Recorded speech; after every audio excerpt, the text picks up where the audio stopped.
Gitna ng pagbuo ng tower, pinatawag ni Kuya ang lahat. Housemates, Kuya. Opo, kuya. sa pagsisimula ng linggo, isang task ang ibinigay ko sa inyo at madiin na sinabi na may mabigat itong kinalaman sa inyong magiging kapalaran sa loob ng bahay ko. At bagamat ito ay isang kompetisyon sa pagitan ng tatlong grupo, naasahan ko na gagawin ninyo pa rin itong batas. Kaya naman, ikinabahala ko at ikinalungkot nung nakita ko kayo. Lahat kayo na manguha at magnakaw ng blocks ng iba.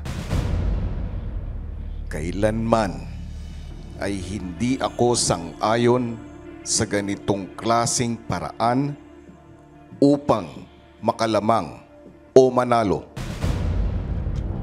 I am disappointed, housemates.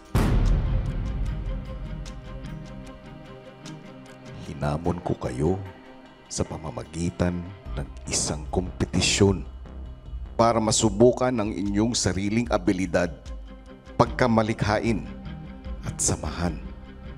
Dahil lahat kayo ay kasangkot sa pagkuha ng walang paalam. Tatlong bagay ang magiging kapalit nito. Una, wala na munang makakabalik sa loob ng aking bahay. Lahat kayo ay maninirahan sa labas ng bahay ko. Bibigyan ko kayo ng 88 minutes upang makapaghanda para dito. Pangalawa, ang mananalong team ang patuloy na maliligtas mula sa eviction. At pangatlo, ang dalawang matatalong grupo ay ang mapapabilang na sa opisyal na listahan ng mga nominado. Ibig sabihin, 6 na housemates ang magiging nominado.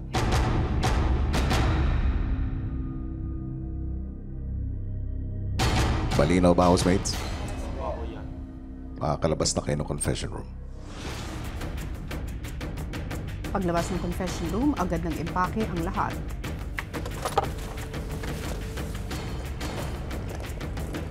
Kanya-kanya na rin sila ng paghahanda ng makakain.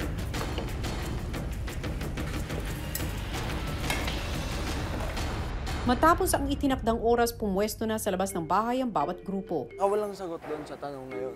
Kung saan nga kukuha ng blocks, wala ka Pinakamagandang sagot na doon, boy, yung kung hanggang saan yung pagiging magkaibigan, kung handa nila tayong tulungan o hindi. Sukat doon lahat eh. Kuya, masama po yung loob ko at saka guilty po ako sa nangyari dahil di ko napigilan si Willan, kuya, nung kumuha siya, kuya. Medyo kinonsinti ko. Kaya sa akin po yun, kuya. Lahat ng galing sa masama, walang magandang epekto. Yan po yung nangyari ngayon. Hindi po magandang makuha yung pagkapanalo po. Hindi po sulit kung hindi po pinaghirapan. Ang Team Tiara pinag-usapan ang naging mga aksyon nila sa task. Siguro kung number of times yung pinakamarami, ilang beses yan na ginawa natin. Lahat tayo guilty of doing it. It just so happened mas mabigat lang konsensya natin. Kasi mas marami natin ginawa at sinubukan pa natin i-justify sa sarili natin. Bitbitin natin yung mga maling nagawa natin bilang mga learnings sa pag-move forward natin. We thought that yun po talaga parte po ng game to get more blocks para ma-build nga po yung tore namin. Gina-justify pa po namin sa pag-uusap namin kasi while doing it, sobrang uncomfortable po, sobrang lakas po ng kaba ng tibok ng puso. It was our mistake, it was my mistake to be consumed po by winning. Para saan pang alam po namin kung ano yung mali at tama.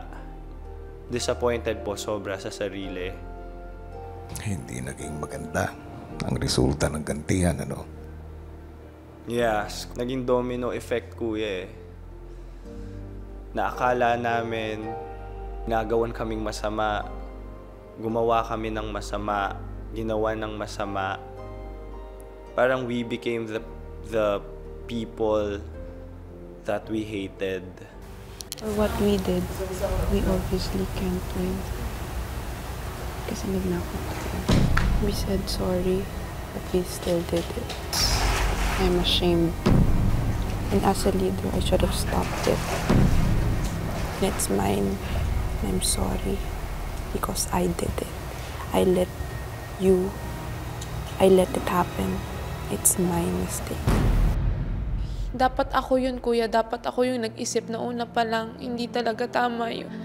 Dapat ako yung nagsabi sa kanila, since ako yung leader, dapat ako yung nagsabi na hindi tama yun, kuya. Pero pinayagan ko, naisip naming lahat na ganun. While doing the things we did, kuya, mabigat na po sa loob ko.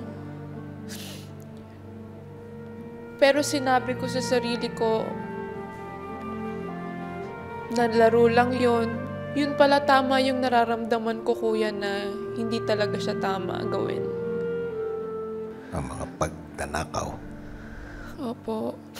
yun ay mali. Bilang leader, Kiara, dapat ay napigilan mo yun. Opo. Mahirap maging leader. You have to make tough decisions para sa mga miyembro mo at para sa sarili mo. Life may be unfair, but we should always choose to be fair. We should always choose to play fair. Opo, kuya. If I leave back, these things will end na. Parang ganun. No, it's not gonna end kasi nangyari na. To make things right. And for me, hindi ko deserve because I allowed them that to happen. Naging good example sana ako.